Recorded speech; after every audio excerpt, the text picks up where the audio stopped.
We either might stay here or might get in front of the podium and do a bit of a Q&A, or what do you reckon? Whatever you like, we can do it there. Q&A here, or as long as we need sort of a video, so we get all this sort of stuff out of the way, as long as everyone can see. Lose those wine bottles. Yeah, welcome along, Andre. Andre, as you know, did make an appearance at the Queenstown Country Club for our 80th dinner, actually. So you might have seen. Quite honored to be there. Yeah. He was a jockey, is what Hamish was saying. Yeah, so Andre, I've known Andre for about 6 years. I met Andre at a ZeroCon conference in Brisbane, and what was going on there, if you don't know, ZeroCon is Xero is a software, accounting software, formed by a founder called Rotary in New Zealand, who's becoming a local, if people haven't realised. Anyway, so Andre's there, and he's got one of his compadres there, and they this basketball hoops all set up, and it was like a fun event. So they had all these little fun events going on, and there was a basketball court.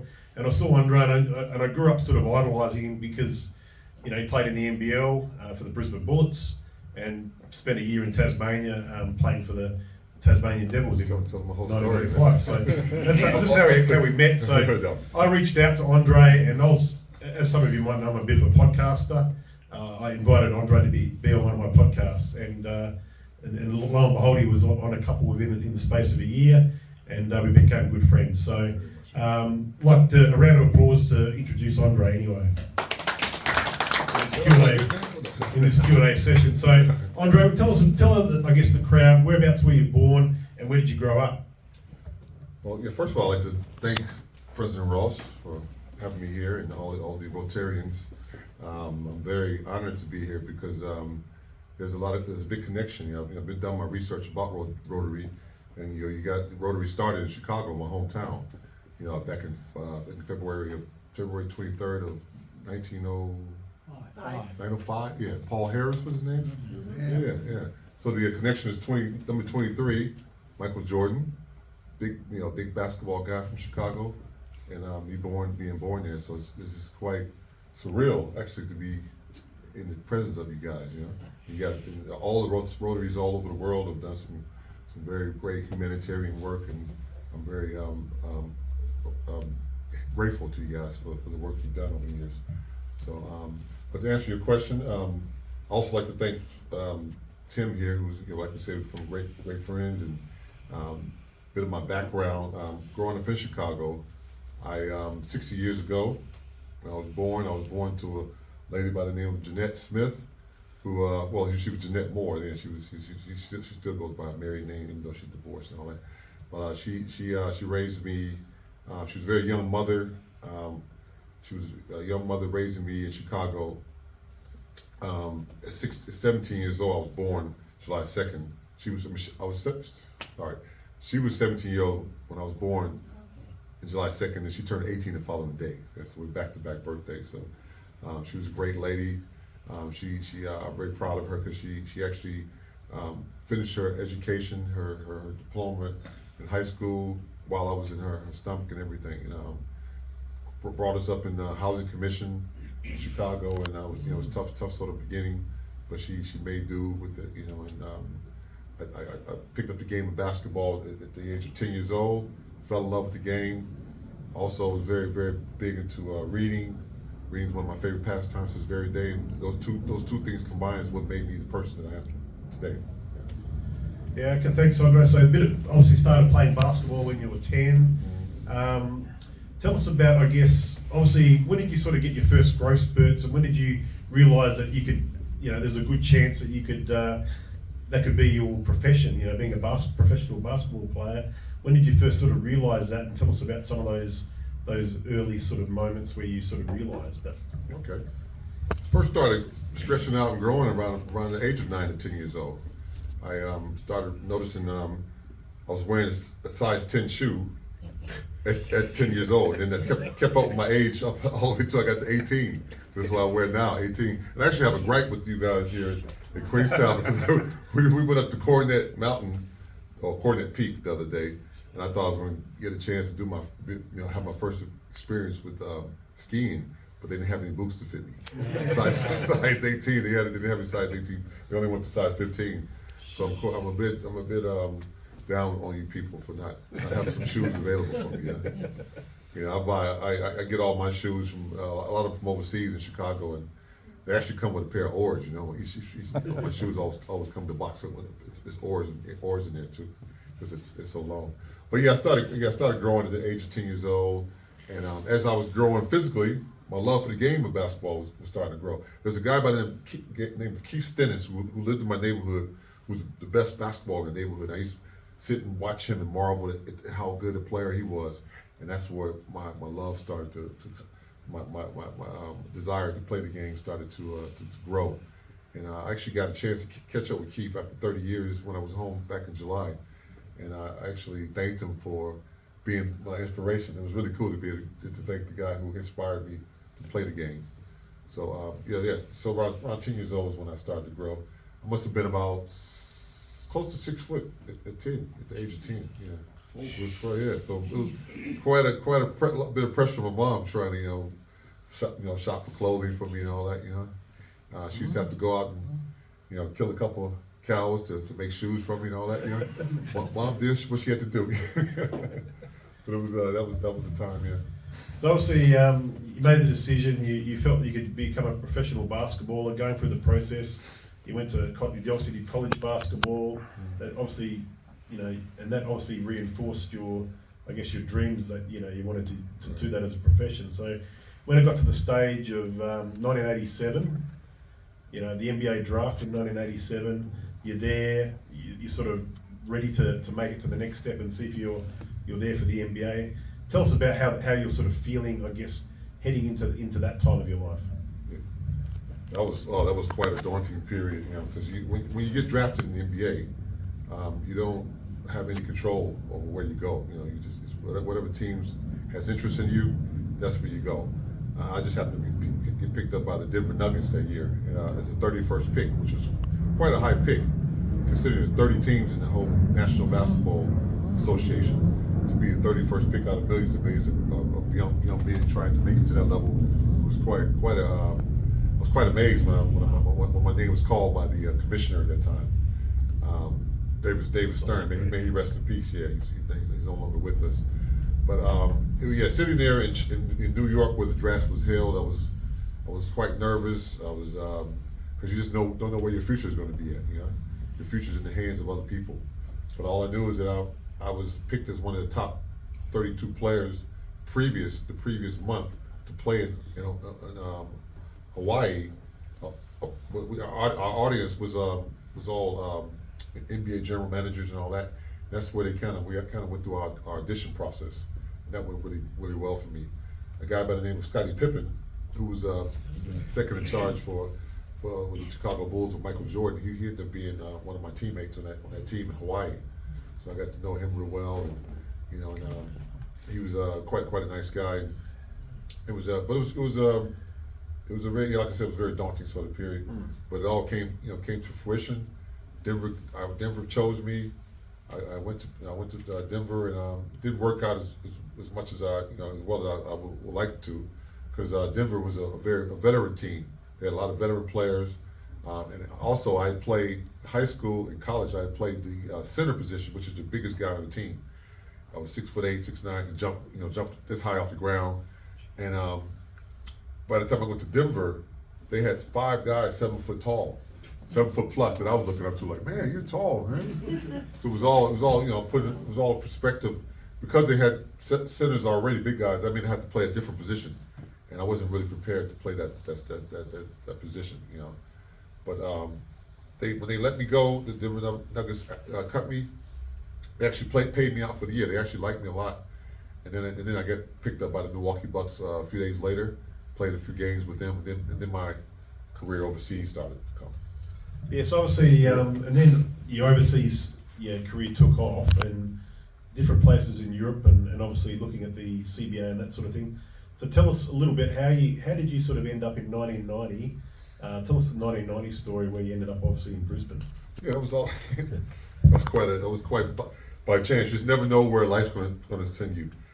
What happened was after Milwaukee, the Milwaukee stint, I went over and played in Spain, a place called Valencia, where all the beautiful oranges come from. It was a beautiful place. Had a great experience over there. It was a bit overwhelming as well too because of the language barrier. Everywhere everywhere you go, the billboards, everything's in Spanish and everything. I was actually able to the first night there though, because of sign language, convince a young lady to come. Well, we won't go there anymore. but it was a way. Where there's a will, there's a way. I'll just say that. But anyway, after that time in Spain, I went back to America, and then I got picked up and play in France, a place called Tours, France. And that was an even better experience because the language. I learned a little bit of the language and all that. France was a little bit more cultured than Spain. And then I went, had a season there, played really well, went back to America and played in what they call the CBA, which is the league that feeds, it's like a semi-pro league that can feed, you can catapult yourself back into the top league.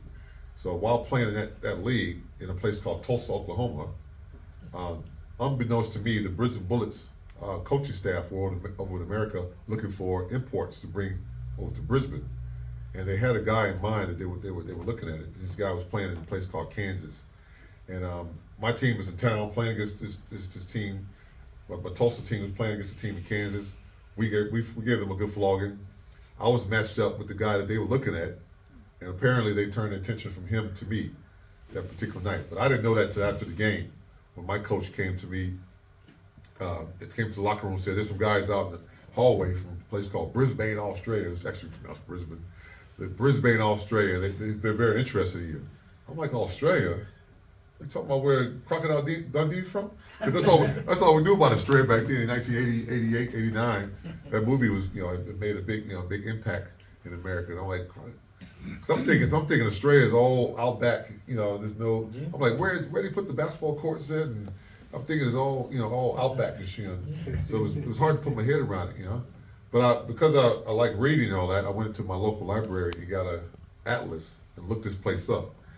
And then what I read about it, before the internet, I really liked, the average temperature each year and all the different things. They just had the World Expo, I think, there in 88, yeah. In 88 as well too. I just missed that. So based on that, I decided to come on over and hit the ground running. We went straight. We had a great year. We went to the grand finals that year, and then I ended up winning an award at the end of that season for community work because I've always been involved, very heavily involved in community and charitable sort of work with hospitals and kids and all that type of stuff. So the team awarded me this award called the Vince Hickey Memorial Award. And Vince Hickey was a guy from Brisbane who had helped get basketball started and did a lot of work in the community, very much like what you guys do as Rotarians. And I didn't know the magnitude of this award, until later on down the track. Because at the time, it was just the actual award, the prizes that we're giving were a trip for two to Hawaii, a gold watch, bit of cash, all this type of stuff, all this material stuff. But what really came out of it that's really been lasting was I was approached by a lot of the businesses in the area in Brisbane who wanted me to be a face for their business or whatever. They want to be associated with me. So I attached myself with the Queenstown Teachers Credit Union, and they built a program where I would go into schools and do talks to kids about life skills sort of issues, drugs and alcohol, where the kids get the best drugs from, where they can, what best alcohol for them to drink. No, that was all about preventative stuff. And then I would take the kids down to the courts and do the basketball type stuff. And that program just took a whole new, it became huge. It was called the Keyway program at the time. And it ran for several years. And I ran it through the Gold Coast and all throughout Brisbane. And then I took it up to the Cape York region where all the Aboriginal communities were, and just started spreading, and it was taking on a life of its own.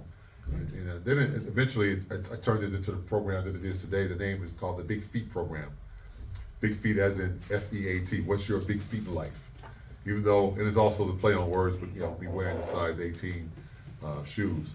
So that program has been going strong, and now extended to I have a son, 19 years old, with it was a special needs kid. He's on the autism spectrum, so I have a very strong interest in people with mental and physical disabilities that I work with. And there's young people who are at risk as well too. So it's all about taking this program, using my platform to help as many of those people as I can, and it's been that's been the case. That's why I'm very happy to be here amongst people that are like-minded. Yeah. That's excellent. A bit about the community story. That sort of went quite a bit away, that question. Yeah. But I guess your NBL career, obviously in the 90s, you're obviously well known. You did the 1 year in Tasmania. Yep. But Brisbane Bullets, that's probably where the heart is, isn't it? Very much so, yeah. Brisbane Bullets. You still go to the home games, still obviously support the team. Yes. And obviously, you've spoken a bit about how this Big Feet program started, basketball clinics going all around Australia. Now, obviously, an idea that we talked about for a long time was bringing your program to this part of the world, because you've never been to this part of the world. So we successfully sort of did that in April. Right. Tell us about that experience, the kids, how they may compare to other kids from other parts of the world that you sort of have taught, and tell us about the whole experiences. Good. Well, first, I'd like to thank a lot of people that made it happen. Made this possible for me to come to this beautiful part of the world. I remember you were talking about how this place, how gorgeous it was, and I was like, okay, yeah. Then I get off the plane here, I'm like, whoa, man, the mountains and how the mountains meet the lakes and all that. It was just a beautiful part of the world. So I'd like to thank you for making it happen, and then I'd like to thank John here as well for him and his family for putting me up in one of the most beautiful places that you can ever stay. It's one of the best places, Manata Lodge. And I'm staying in the Calderon room. Caldrona room, the Caldrona room. We're going to change that to the Andre room. So I'd like to thank you guys, and there's obviously Jackie and what's up, lady?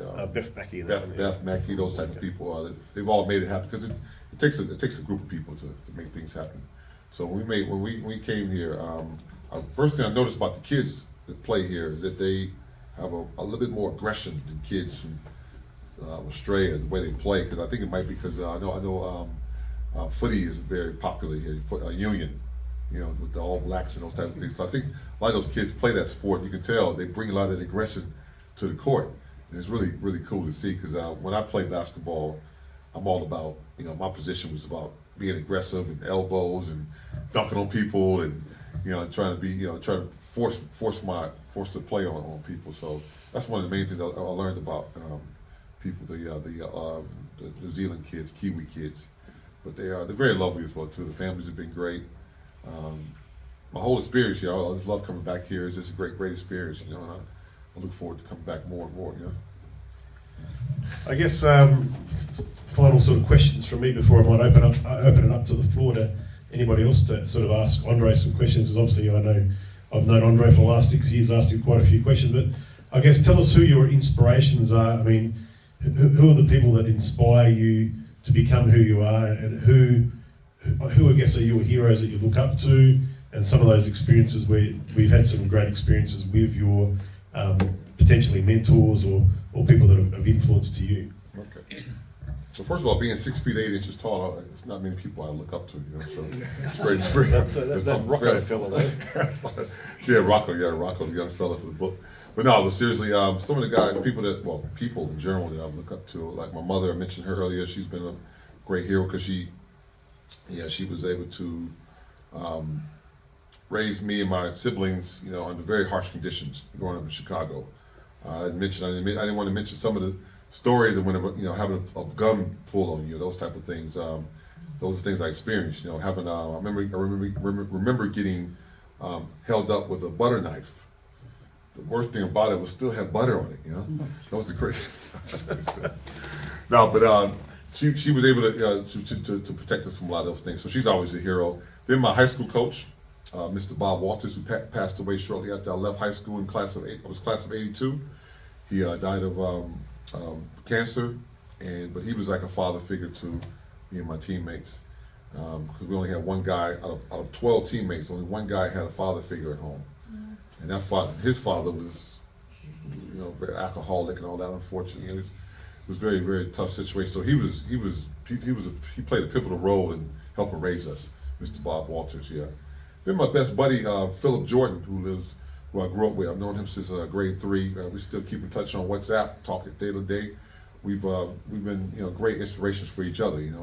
Philip actually taught me how to dance and do the pop lock and do all of that. He was a great dancer, but he's just been a great friend. He was one of those friends that will give you the shirt off his back. So and then there's my siblings as well too. All my family and friends have always been supportive of me as well too. But the one guy athlete that I looked up to was a guy by the name of Julius Irving, Dr. J. I don't know if you guys remember him. He was my hero growing up. I loved the way he carried himself on the court and off the court.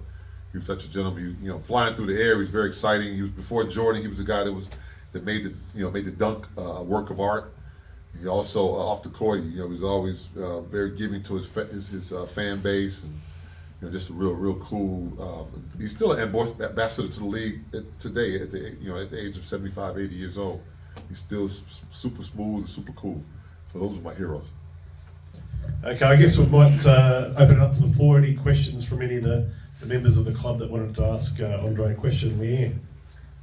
I think you're a similar age to me, but it's just really nice to hear the stories from yourself about all the old names and old player names and things like that, instead of listening to a young fella and what the competition is like these days. So it's really good to hear some of the old school kind of things. It's really good. Yes. Also, my son, who is 33, but not particularly tall, but he did motocross as a young fella, and he had size 13 feet, and we could never find him a pair of motocross boots to do his motocross. We had to buy them from the States. So kind of get the sympathy. I've got the sympathy going with the big feet thing as a parent.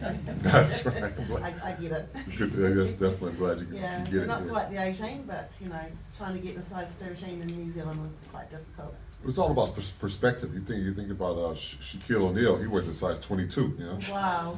So we're looking at his foot come right way up somewhere up here. Yeah. So it's all about perspective. Andre, what program are you running with kids in Queenstown?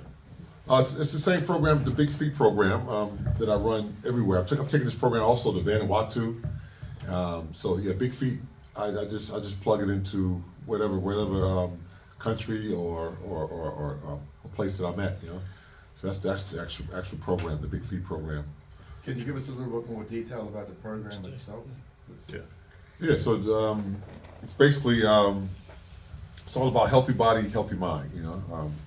I do when I go to schools. I usually take it to schools. I do a PowerPoint presentation with the kids where I actually give them statistics, not unlike the gentleman, about smoking and the different drugs or different things that a cigarette may contain, all the specific things, sort of scare tactics in a way.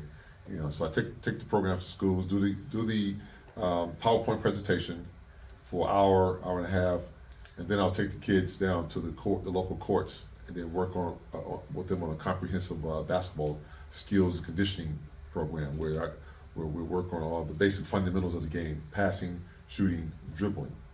Not dribbling from here. That's when we get a little bit older, we'll all be doing that. But just working on those basic fundamentals. Then we'll have some games, some fun games at the end. And what I do, I get a lot of really cool prizes or items from places like Kmart or in Brisbane we have a place called Heart Sport, little miniature basketballs and things of those nature. But I don't per se give them to the kids straight away. I want them to learn to earn them. They have to make a shot or do something, to impressive that they, because I don't want to just hand stuff out. They're going to get a certificate at the end anyway, But that's the basic premise of the program. The two parts: do the talks at the beginning, and then the practical stuff on the court at the end, and finish it off with always leave a quote for the kids. One of my favorite quotes that I like to leave that I think all of us can relate to is aerodynamically speaking, a bumblebee should be able to fly. Yeah. But what's the rest of it? The rest of it, you shake your head. I know. But So, I know. so it's aerodynamically speaking, a bumblebee should be able to fly, but the bumblebee doesn't know this, so it just keeps on flying anyway. And basically, what we all understand what that's saying. Just just don't let people put you in a box or put limitations on what you can do and how high you can achieve. So that's just one of many quotes that I like to leave the kids with, so that they and it's great to see because I just turned 60 this July, and I'm feeling really good. So I like to it's great to see when I'm walking around Brisbane and someone in their 30s or 40s comes up to me and they're like, yeah, I remember you coming to my school back when back in, a long time ago or whatever. They have their kids with them, and they still have those fond memories of you were able to make an impact on these people. That's what I think we all try to strive for. What kind of impact we can make on the younger generation. I like one of my favorite movies of all time is Pay It Forward. So I love the premise of that. I do a good deed. You don't have to necessarily pay me back. Just pay it forward and do a good deed for someone else. So that's sort of the mantra that I go by and live by. Slightly out there question. You said you like reading. What do you like reading, and what are you reading? At the moment? Jughead comic books. No, actually, but growing up, I used to read that stuff. I started off with that Richie Rich comic books on. Those were some of my favorite growing up. The funnies. There's a very famous picture in our family of me, what my mother took, where she caught me with this book. I think it was reading Huckleberry Finn. I think it was something like that. She's like, Andre. I looked up and there's this picture. It's actually on one of my when I do my PowerPoint presentations.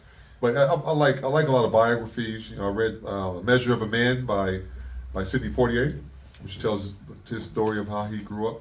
He's one of my heroes. I love the art. I love the arts as well too. I actually was in a play back in university one year when I was sitting out. I had to sit out a season because back then, once I transferred from one university to another, they make you sit out a year of athletics because they want you to, get involved with the academic side of life before you play. So while I was sitting out, there was a friend of mine told me about this audition for this play called Waiting for Godot. I don't know if anybody ever heard that play by Samuel Beckett. Yeah. So we went to watch these people with some friends audition for it, and I'm sitting there laughing at the way they were reading the lines and all that. And the director of the play comes up, Jonathan's name was. He says, "What are you over here laughing about?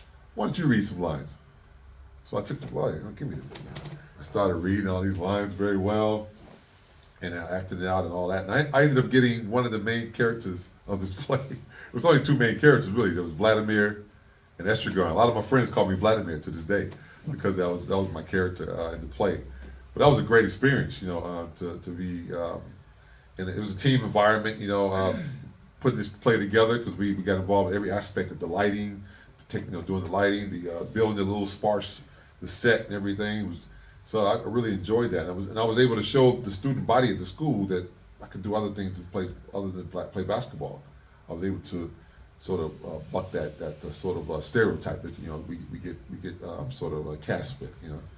So that was a great experience. Yeah. So I just want to say that on my son, 14-year-old boy, absolutely loves basketball, and he went to Andre's academy in April, was it? And then he went again yesterday. He had it on again yesterday.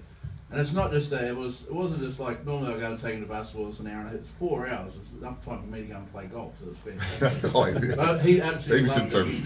He absolutely loved it. He came back visiting, and he won a hat that he got a shot or something, and he came out. He was stoked. He just loved it. He actually had to shoot it. The kids had to shoot a shot from the half court, which is one of the most improbable shots. Yeah. His son made the shot from half court to win this bucket cap that I did. Yeah, it was quite amazing. He'll come again when you Yeah. come back. So thank you, Andre. The pleasure is mine. And he's also improved quite dramatically as well too. His Everything game. took it up last year. Yeah, his game was. I was really. Well, as Kerry knows by the sounds. Yeah. Boing. That was me too. No, just recently it's gone a lot faster than boing, boing, boing, boing, boing, boing, boing, boing. Yeah, it's improved a lot. He just wants to grow. He wants to know the secret of how to get to at least 6'4". He wants. Well, if he ever comes to Brisbane, I have a dungeon in there where I have this little machine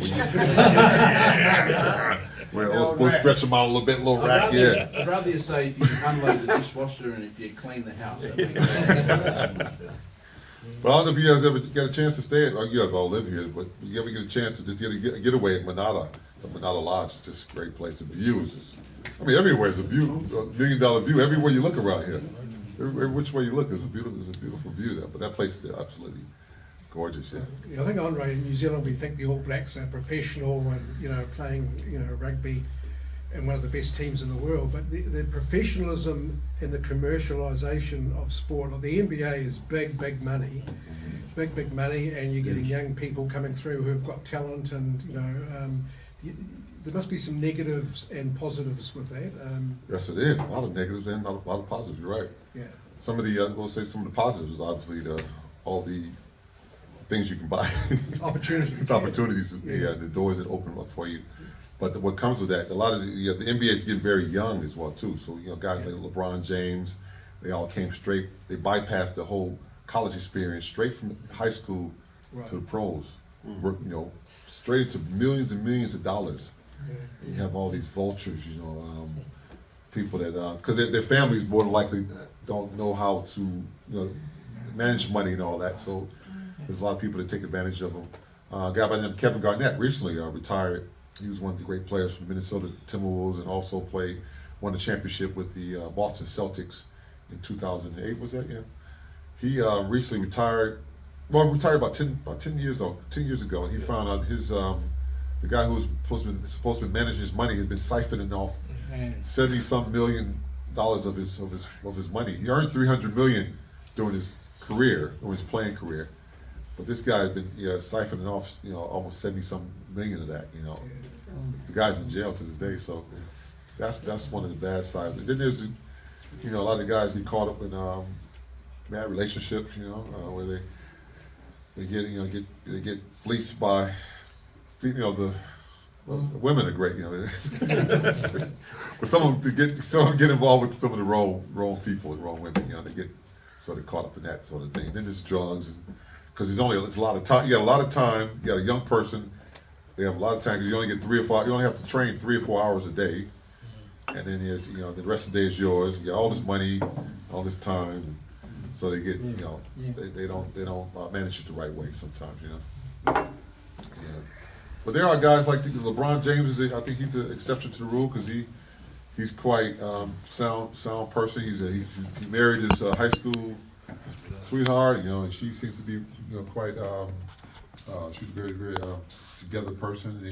He's one of the exceptions. He hasn't gotten in any sort of major trouble over the years, and he's got his son in the NBA right now too. He's been able to get his son, and he's been the first father and son playing in the NBA together, which is gonna be great. Yeah. Cool. Yeah. Andre, Yeah. you mentioned about the college Yeah. system. We get the impression that the people that go into basketball just do that and don't do any academic stuff. That's Can not you tell us what Yes. your experience is? Yeah, it's quite simple. You have to maintain most colleges, universities in America. You